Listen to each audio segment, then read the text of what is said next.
오늘 남전도의 헌신예배의 제목을 회개와 부흥이라는 제목으로 해달라는 주문을 받았습니다.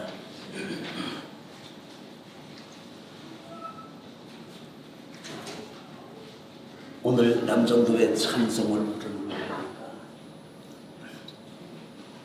교회도 부흥되고 또 여러분 모든 성도들의 가정에 부흥이 분명히 있으리라는 확신이 듭니다.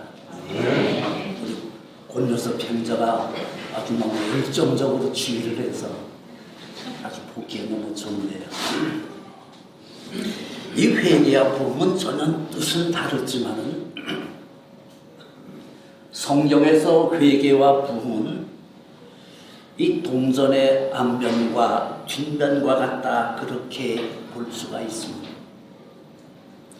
왜냐하면 한 개인과 공동체의 부흥은 반드시 회개가 있어야만이 부흥이 있을 수밖에 없기 때문인 것입니다. 다시 말하면 회개가 없으면 부흥이 없다는 것입니다.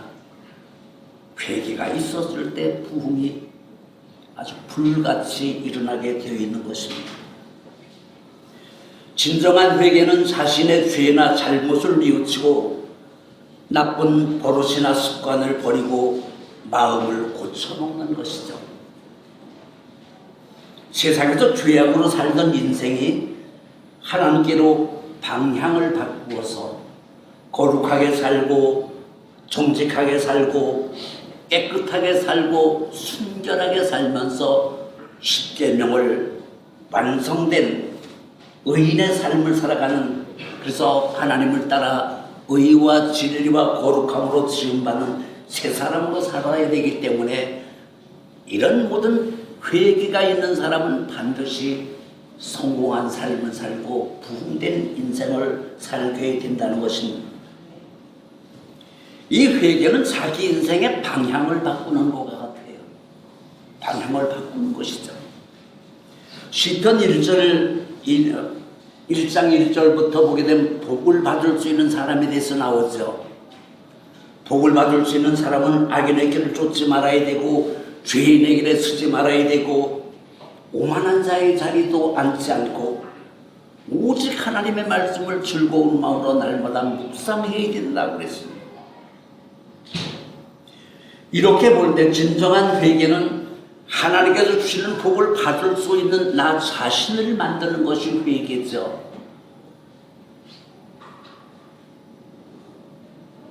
정말로 하나님께서 주시는 축복을 내가 받아 누릴 수 있는 그런 유일한 방법은 회개뿐이 없다는 것입니다.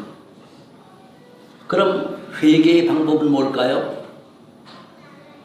악한 꾀로 남을 억울하게 정말로 힘들게 살게 하던 내가 반성하고 이웃 사람들의 인격을 존중하고 사랑하는 것이고, 늘 죄를 짓던 내가 죽어도 죄를 짓지 않으려고 절제하는 것이고, 남을 얕보고 무시하던 교만한 내가 겸손하고도 온유한 사람으로 변하는 것입니다.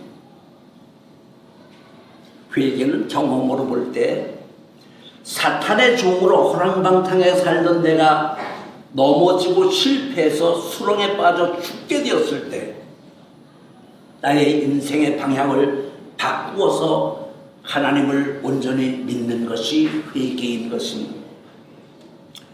누가복음 15장에 나오는 이 탕자 이야기의 비유를 보게 되면 작은 아들은 아버지의 유산을 미리 달라고 받아서 그 돈을 가지고 세상에 나가서 호랑방탕, 결국 그 돈을 다 털어먹고 비참한 노숙자가 되고 말았습니다.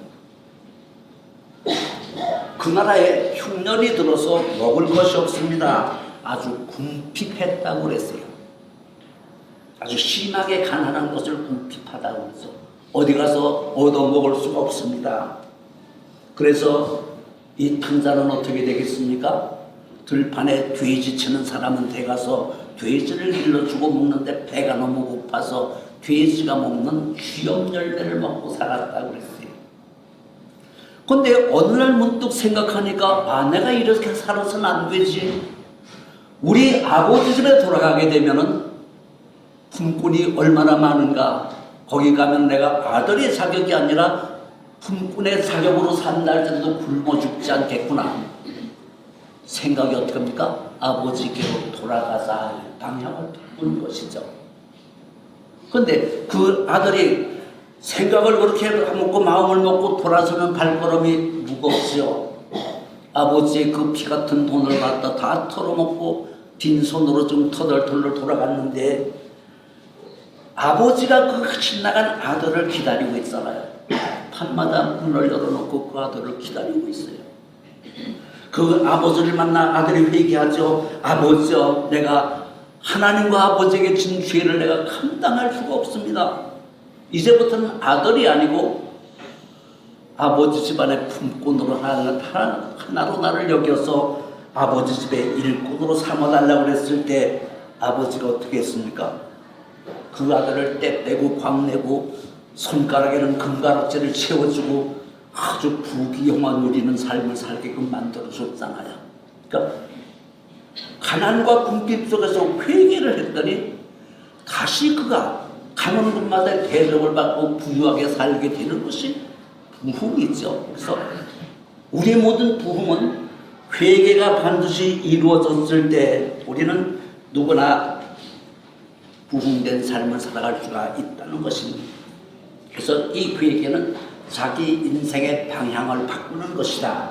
그렇게 말할 수가 있는 것입니다. 오늘 본문 1절부터 보게 되면 이스라엘 자손은 또 여호와의 목전에 악을 행하였으므로, 그러니까 또 번번이 여전이라는 것이죠.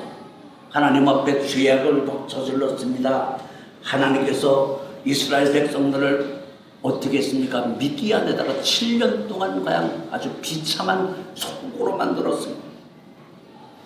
이스라엘 백성들은 미디안 사람들의 압박을 못 이겨서 산속으로 들어가서 좀 동굴 속에서 숨어 사는데 툭하면 이 미디안 놈들이 쫓아 올라와가지고 식량을 탈취해갖고 양이나 소나 낙이나 눈에 띄는 모든 것은 다 가지고 가는 것입니다. 이스라엘 백성들이 궁핍함이 이루 말할 수가 없게 되자 그들이 어떻게 됐습니까? 여호와께 부르짖게 되었다는 것이죠. 이것이 뭡니까? 회개죠. 하나님, 우리가 너무너무 잘못했습니다. 이제부터 하나님 뜻대로 살겠습니다. 우리 인생이 대부분 보게 되면 가난하고 궁핍해야만이 결국 회개가 되더라고요. 잘 나갈 때는 회개가 안 됩니다. 잘 살고 꼰대 있는 인생을 살게 되면 죄를 져도 여전히 그렇게 살아가죠. 근데 하나님이 그를 사랑해서 힘들게 살고 어렵게 살고 가난하게 궁핍하게 멸시와 천대를 받게 되었을 때 비로소 두 무릎을 꿇고 하나님 나를 살려달라고 이런 간절한 회개가 나오게 되어 있는 것입니다. 이스라엘 백성들이 왜 자기의 것을 자기 것이라고 주장하지 못하고 가난하고 억울하게 남의 지배를 받게 된 이유가 뭡니까? 그들이 하나님을 떠나 또 악하게 살았기 때문이었다는 것입니다. 이스라엘 자손들이 하나님께 부르짖어 기도하는 것은 뭡니까? 그것이 회개죠. 여호와의 목전에 악을 행하였던 이스라엘 백성들이 하나님 우리를 용서해 주시옵소서, 우리를 구원해 주옵소서, 이제부터는 하나님 뜻대로 살겠습니다. 이런 인생의 항복이죠. 결국 그들의 생각이 바뀐 것입니다. 그랬더니 8절에 보니까 하나님은 이스라엘 자손에게 한 선지자를 보내주십니다. 하나님 선지자가 기도원을 찾아왔는데 기도원은 지금 뭘 합니까? 밀을 수확하는데 지금 밀을 타작하는데 어디서 하느냐면은 미디안 사람들이 와서 뺏어갈까봐 포도주철 뒤에 숨어서 지금 타작을 한다고 그랬어요. 그런 비참한 신세입니다. 이 타작하는 기미만 알게 되면 미디안 사람들이 쫓아와서 다 뺏어가기 때문에 지금 숨어서 그가 타작을 하고 있는 모습을 오늘 본문에서 우리가 읽게 됩니다. 그들이 정말로 굶어 죽을 수밖에 없어서 하나님 앞에 회개를 했습니다. 그랬더니 12절에 보니까 여호와의 사자가 기드온을 찾아와가지고 이렇게 말하죠. 큰 용사여 여호와께서 너와 함께 하시도다. 이스라엘 백성들이 회개했더니 지금 하나님 사자가 나타나서 전적으로 너희를 도와주겠다는 것입니다. 구원시켜 주겠다는 것이죠. 여러분, 이렇게 처참하게 무너지고 쇠잔하였던 것이 다시 강성함으로 일어나기 시작하는 것을 부흥이라고 말합니다. 이런 부흥은 어디서 옵니까? 회개를 했을 때 온다는 것입니다. 나의 생각과 삶의 방향을 전환했을 때 부흥이 온다는 것이죠. 그럼 우리는 어떻게 회개를 해야 점점 부흥된 삶을 살 수가 있을까요? 오늘 여기에 대해서 은혜를 나누도록 하겠습니다. 첫째, 선입견과 고정관념을 버려야 된다는 것이죠. 이 말은 우리의 생각의 방향을 바꾸자는 것입니다. 이 선입견은요, 상대방의 진심을 모르면서 미리 내 생각으로 속단해버리는 것이죠. 예를 들면은 많은 사람들이 북적대는 지하철을 탔는데 어떤 아저씨가 갑자기 차내에 계신 승객 여러분 안녕하십니까? 지금 제 딸이 백혈병에 걸려서 병원에 입원해 있습니다. 이렇게 말했더니 순간 지하철 안은 술렁하기 시작합니다. 딸을 팔아먹냐? 돈이 그렇게 궁하냐? 막 여기저기서 그런 말이 막 나오는 거예요. 그런데 그 아저씨는 아무 말 없이 서 있다가 오늘 제 딸이 수술을 하는데 잠깐만 기도해 주시면 얼마나 좋겠습니까? 한 1분이라도 1초라도 우리 딸을 위해서 기도해 주시면 고맙겠습니다라고 인사를 하는 것이었습니다. 그 순간 열차는 조용해졌고 사람들은 무슨 생각을 했을까요? 조용했습니다. 숨소리 하나 들리지 않고 조용했는데 그 사람들이 뭘 생각했어요? 이게 선입견이라는 것이죠. 고정관념은 마음과 생각이 고정되어 변하지 않는 것을 고정관념이라고 말하죠. 이 관념이라는 말은요, 한자로 볼관자에다 생각념자를 쓰죠. 보는 것과 생각하는 모든 것이 나의 이치와 상식과 경험으로 볼 때 이것이 전혀 믿어지지 않는 것입니다. 이런 분들에게 예수를 전도하면 그러잖아요. 하나님 어디 있어? 교회 가면 밥 먹여주나? 이런 생각이 저는 변하지 않는 것이죠. 어떻게 죽은 예수가 다시 살아날 수가 있느냐? 이렇게 반문하잖아요. 그들의 생각은 여기에 굳어있기 때문에 변하지를 않는다는 것입니다.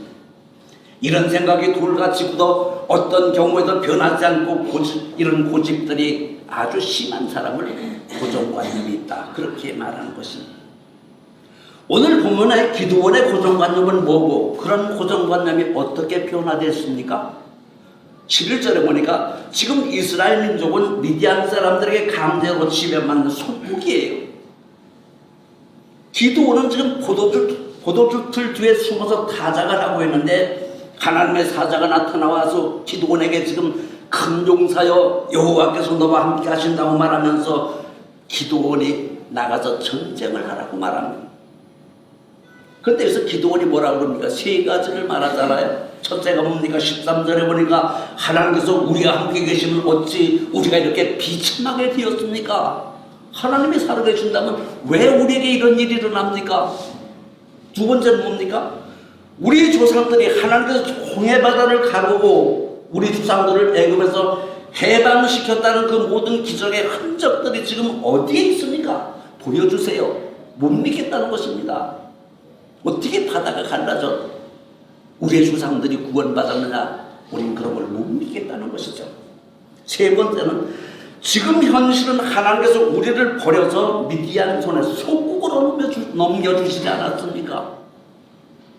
지금 기드온의 고정관념은 이 세 가지로 지금 똘똘 뭉쳐있기 때문에 하나님의 사자가 나와서 하나님이 너와 함께 하시기 때문에 나가서 전쟁을 하려는 나는 못하겠다고 그러잖아요. 14절에 보니까 너는 가서 너희 힘으로 이스라엘을 미디안 손에서 구원하라. 너를 보낸 것이 하나님이라고 지금 다시 말합니다. 그러나 15절에 보니까 기도는 주여 내가 무엇으로 이스라엘을 구원할 수가 있습니까? 보소서 나의 집은 므낫세 지파 중에서 지극히 아주 약하고 나는 우리 아버지 아들 중에서 가장 힘이 없는 작은 사람입니다. 그렇기 때문에 나는 나가서 전쟁을 할 수가 없다는 것입니다. 16절에 이런 고정관념으로 똘똘 뭉친 기도원에게 여호와께서 강력하게 말씀을 하시죠. 내가 반드시 너와 함께 하리니 내게 미디안 사람을 칠 때 아무리 미디안 사람들이 많다 할지라도 너는 한 사람 치듯 하리라. 그러니까 네가 하는 것이 아니라 여호와 하나님께서 이기게끔 만들어 주신다는 것입니다. 그러니까 17절에 이 기도는 이렇게 말합니다. 만일 내가 하나님의 은혜를 입었다면은 지금 나와 말씀하신 이가 정말로 하나님이시다는 하나님의 증표를 보여주세요. 그 증표를 보여주면 내가 믿겠습니다.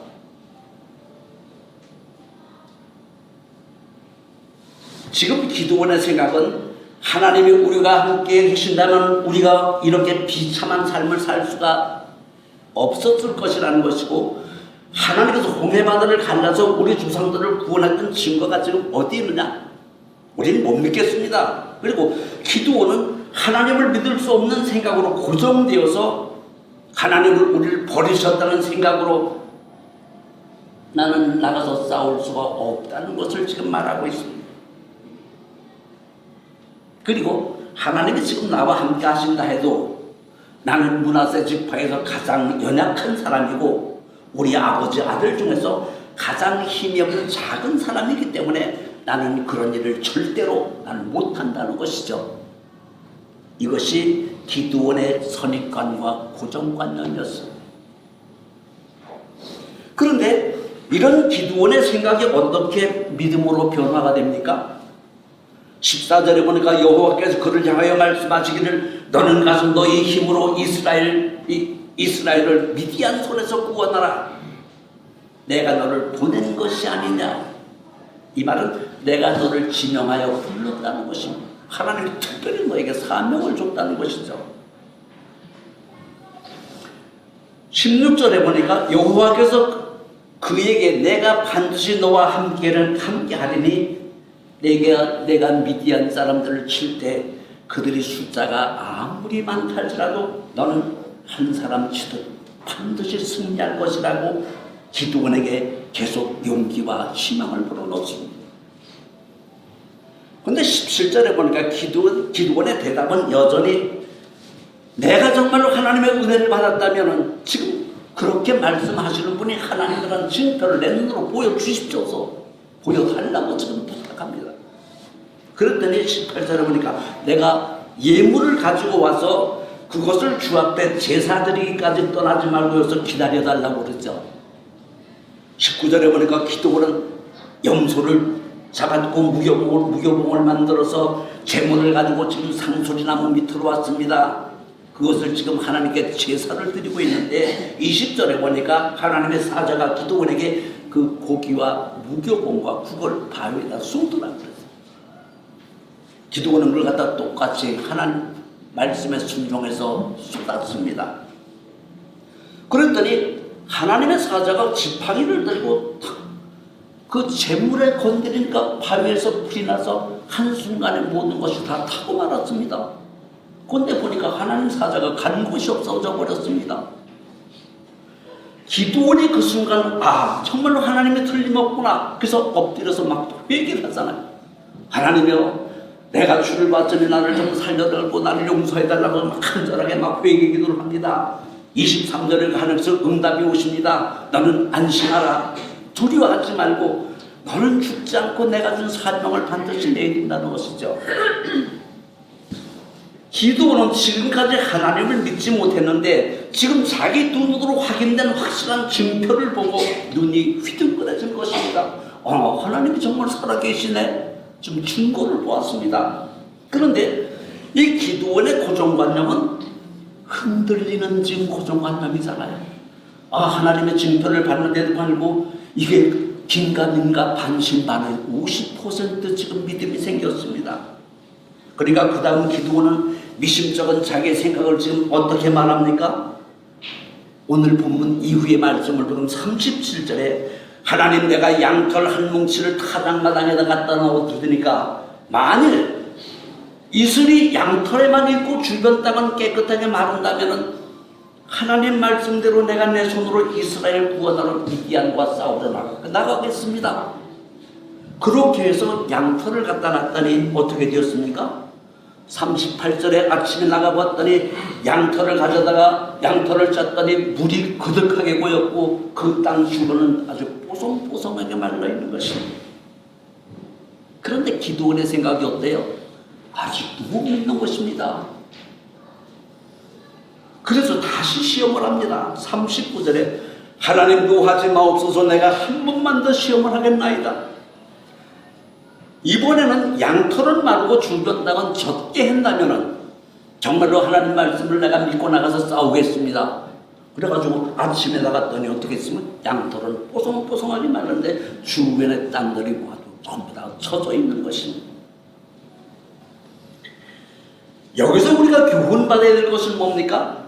내가 믿어지지 않는다면 믿음의 경험을 한번 만들어 보라는 것이죠. 기드온처럼 하나님을 시험해 보라는 거예요.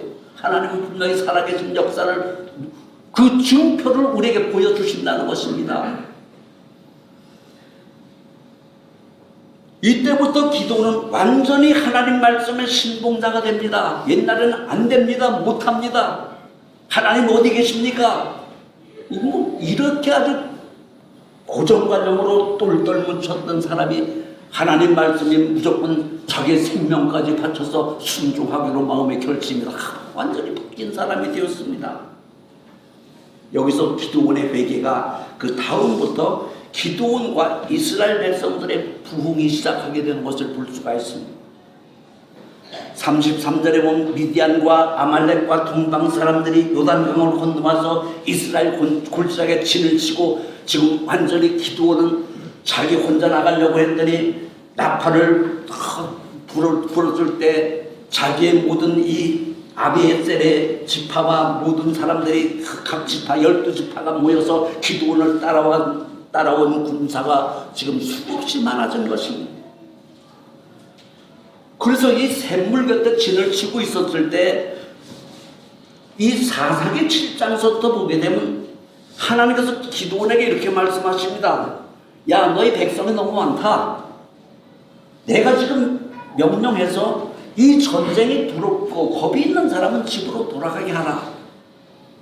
기드온이 모든 백성들 앞에 서서 말합니다. 이 전쟁에 두렵고 정말로 무서운 사람 지금부터 집으로 돌아가라 그랬어요. 그랬더니 몇 명이 갔다 그랬습니까? 22,000명이 갔다 그랬습니다. 그래도 하나님 보실 때 야, 아직도 많다. 이거 가지고는 절대로 내가 너의 전쟁을 이기게 해주지 않겠다는 것입니다. 왜 하나님 그런 말씀을 하십니까? 만약에 이렇게 많은 군사들이 나가서 싸워서 너가 전쟁에 이기게 되면은 하나님은 간 곳 없고 내가 전쟁에 이겼다 자랑할까 두렵다 그랬어요. 우리 믿음의 함정이 바로 여기에 있다는 것이죠.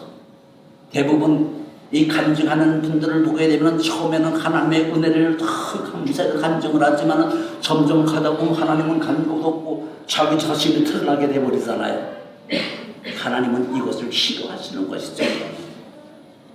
그래서 기드온에게 다시 이렇게 해서 너는 이 사람들 남은 사람을 가지고 물가로 데려가라. 물 먹는 모습을 가지고 내가 전쟁에 나갈 사람을 고르겠다는 거죠. 그래서 앉아서 물을 떠서 개처럼 혓바닥으로 훑어먹는 사람과 과연 엎드려서 물을 먹는 사람이 있는데 이 두 사람을 따로 구분하라는 거죠. 근데 기드온이 보니까 앉아가지고 이렇게 물을 혀로 훑어먹는 사람이 300명이었어요. 하나님이 300명만 쓰겠다는 겁니다. 나머지는 돌려보내라는 거죠. 여호수아가 하나님 말씀에 순종해서 그들을 다 돌려보냈습니다. 지금 300명 가지고 수십만 군대를 계속해서 싸운다는 것은 이건 정말로 불가능한 일이지만은 기드온은 지금 어떻습니까? 하나님의 살아계신 역사하신 모든 것을 증표로 보았고 확실한 믿음이 있었을 때 300명만 가져도 이 전쟁을 이길 수 있는 확신이 서 있는 것이죠. 그러니까 회개를 하고 온전히 하나님 말씀대로 살게 되면 하나님은 나에게 자신감을 주는 것이죠. 내게 능력 주신 자 안에서 나는 모든 것을 할 수 있는 강력한 사람으로 변화시켜 주는 역사가 회개를 통해서 이루어진다는 것입니다. 그런데 지금 이 사사기 7장 7절부터 보게 되면 기드온이 그 300명을 또 세 대로 나누라고 그러잖아요. 하나님께서 100명씩 이렇게 해서 세 대로 나누면서 기드온이 그들에게 말합니다. 항아리를 준비하고 횃불을 준비하고 나팔을 준비하는데 내가 100명을 데리고 이쪽에 가서 적진 근처에 가서 있을 때 너희 100명은 여기 있고 100명은 또 저쪽에 가서 이렇게 막아놓고 밤에 가서 내가 나팔을 불게 되면 너희들은 나팔을 불고 항아리를 깨라는 거죠. 그리고 횃불을 들고 소리를 지르라 그랬습니다. 무슨 소리를 지르라 그랬습니까? 여호와를 위하여 기드온을 위하여라고 소리를 지르라 그랬어요. 기드온이 100명의 군사를 들고 적진영 그 어두운 밤에 가서 지금 진을 치고 있다가 보니까 그들이 교대를 하는 시간쯤 되었을 때 나팔을 붑니다. 그랬더니 100명의 모든 군사들이 항아리를 탁 막히게 부시니까 천둥 치는 소리를 하고 저쪽에도 저쪽에서 이 300명 모두가 다 항아리를 깨고 나팔을 불고 횃불을 들고 일어섰더니 적의 수십만 군대가 혼동이 왔어요.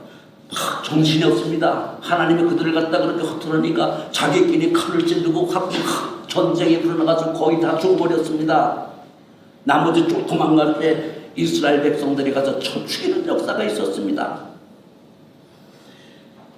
그렇게 해서 23절에 보면 이스라엘 군대가 미디안 군대를 추격해서 미디안의 두 방백인 최고의 대장인 이 오렙과 스웹을 잡았는데 오렙은 바위에서 쳐 죽였고 스웹은 포도주 틀에 눌러서 죽여버렸습니다. 그리고 그들이 머리를 잘라서 요단강 건너편에 있는 기드온에 갖다 줍니다. 이스라엘 백성들이 대승을 이룬 것입니다. 누가 이 전쟁에 이기게 했습니까? 여호와 하나님께서 이기게 하셨고 그분께서 직접 전쟁을 하셨다는 것입니다. 어떻게 이기게 하셨습니까? 기드온이 회개하고 선입견과 고정관념을 바꾸니까 하나님의 생각이 그의 모든 방법이 바뀌었습니다. 하나님 쪽으로 그의 생각이 바뀌었죠. 그랬더니 그 변한 기드온을 통해서 하나님은 대성을 이루게 하고 이스라엘 민족을 부흥하게 만들었다는 이야기예요. 우리가 생각하는 방향을 바꿔야 되는 이유가 뭘까요? 자신에 대한 고정관념을 버리고 다른 사람에 대한 선입견을 버려야지 온전한 믿음이 생겼고 전적으로 그 하나님을 바라보면서 하나님이 말씀하는 모든 것들이 내가 순종으로 이루어질 수 있는 사람으로 변하기 때문인 것입니다. 오늘 기드온의 고정관념은 뭡니까? 하나님께 불러서 사명을 주실 때 나는 안 됩니다. 나는 못합니다. 기드온은 이런 고정관념을 깨기 위해서 뭘 했습니까? 내가 하는 것이 아니라 하나님의 사자가 이러잖아요. 너희가 하는 것이 아니라 내가 한다. 기드온의 300용사는 처음에는 기드온을 따라온 32,000명 중에서 하나님께서 특별히 골라낸 300명 용사였다는 것이죠. 오늘 이 자리에서 우리 남전도회 헌신 예배를 드린 모든 분은 하나님의 선택한 이 300명의 용사라는 것이죠. 뽑고 가리고 또 뽑아서 지금 300명의 용사를 여기다 두셨습니다. 이 300명 용사가 생각이 바뀐 이 기드온을 따라가서 전쟁을 했을 때 하나님이 어떻게 처음에 일을 하셨습니까? 적군 병사의 꿈을 꾸게 하고 보리떡 꿈을 꾸게 했는데 꿈에 보리떡 하나가 굴러오더니 이게 폭탄에서 터져버리는 것입니다. 수많은 사람이 죽었습니다. 그러니까 자기가 꿈꾼 걸 옆에 있는 병사의 이야기를 하잖아요. 내가 밤에 꿈을 꿨더니 보리떡이 하나 터져가지고 모든 병사가 다 죽었다 그러니까 옆에 있던 그 친구가 뭐라고 말하냐면 이거는 기드온의 칼이라고 말하잖아요. 하나님께서 선택한 기드온이 병력을 치기 때문에 우리는 분명히 전쟁에 진다는 것을 말하는 것입니다. 이 이야기를 통해서 그들이 병사들에게 두려움과 공포를 갖게끔 만들고 그들에게 사기를 꺾어놓았다는 것이죠.